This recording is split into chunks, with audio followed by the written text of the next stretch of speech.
Welcome back to week 4, and in video 4 we are going to discuss the different types of clouds that exist. So first thing to think about is how we classify different types of clouds, because there are a lot.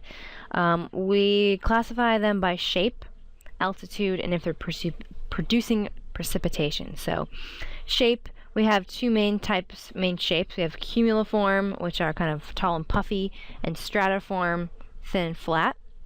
And then there's also a cirrus type, which is kind of wispy. Also by altitude, we have low, which are lower than 2 kilometers in the atmosphere, medium, which are 2 to 6 kilometers in the atmosphere, and high, which would be above 6 kilometers. And then if they're producing precipitation, we will add either the prefix nimbo or the suffix nimbus. So here are some of the main types of clouds that we see. So when I talk tall and puffy, here are your cumulus types of clouds on this side. Tall and puffy, kind of have this pillow-like shape. And then we have a stratus type of cloud, which are kind of more thin and flat, and then the cirrus, which are kind of thin and wispy. The main types of clouds and names that we're going to be using in this class. If we talk high clouds going from the top down to the surface, high clouds, we have cirrus, which you can see here, the thin and wispy ones. We have cirrostratus, which are going to be thin and wispy, very high in the atmosphere, and flat at the surface, and where they're forming, way up high, above 6 kilometers.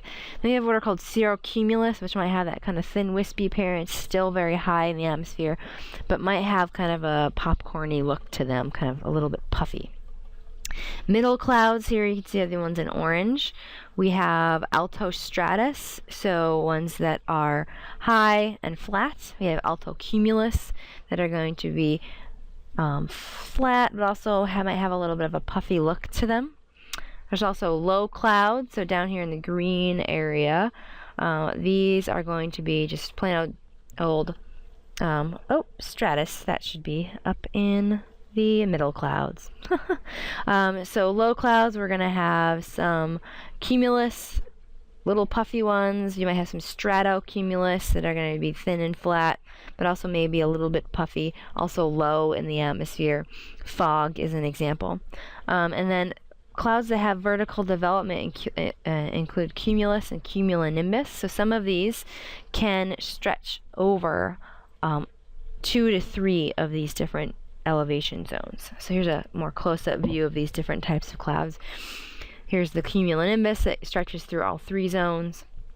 The nimbostratus, which stretches between 2 zones. This one's the nimbo prefix, means it's producing precipitation. Again, cumulonimbus, nimbus means producing precipitation.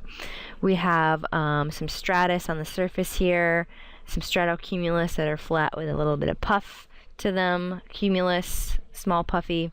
Altocumulus, they're higher, have similar shape as a stratocumulus, but because they're higher in the atmosphere, we call them altocumulus. Altostratus, thin and flat, none of that puffiness. And then up top here we have planes flying.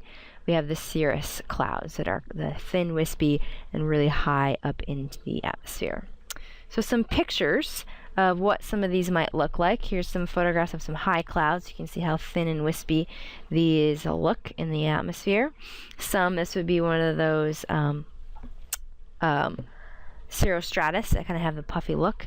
And oftentimes if you look up into the sky and you see kind of halo around the sun through a cloud, that's a sign that you have very high clouds as well.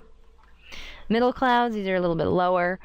Here you can see I was in a plane taking this photograph, and we are above this kind of white layer here, but below these ones above us. So this is kind of a combination here. We're actually landing in Florida, so we're coming from the stratus into the lower cloud level here, and then towards the surface. Here you can see some middle clouds. These would be stratus covering the whole surface, and here's some maybe stratocumulus that have a bit of a puffy look to them. And then the low clouds, these are going to be really close to the surface. Here, this might border on fog, but it is in the middle of the river, still pretty low. These 2 photographs are from the gorge. can see how low these clouds are. And then this would be from Sorosis Park near the Dallas campus of Columbia Gorge Community College. And you can see these clouds are really low. They're actually hitting the surrounding plateau around the city of the Dalles. And then here, these are some low clouds. This is in the Rocky Mountains. So these are pretty close to the Earth's surface there. And then clouds producing precipitation. Oftentimes you'll see this puffy look. You might not see the top of the cloud. It might just be totally covered in clouds, and you might see really dark grayish blue areas below the cloud. That's telling you that in that area you have precip falling from that cloud. And here we have some clouds with vertical development, and you can see how they some of these have small amounts of vertical development. This picture is in Puerto Rico. This picture is in Idaho somewhere, I forget. And then these are from the NOAA website down here at the bottom. These would be your cumulonimbus clouds that stretch very high up into the atmosphere. And then there's some very unusual clouds that can form. Oftentimes we see clouds such as these bottom two in the Hood River area because of the mountain. Your book has a great description of how these lenticular clouds look kind of like spaceships, how these form as a result of waves that are produced in the atmosphere as the air parcels are forced up and over the mountain ranges. Also, I have a website here if you're curious about different types of unusual clouds. There's a NOAA link in this week's videos to visit if you're curious. So those are the major types of clouds. We'll come back and talk about precipitation in the next video.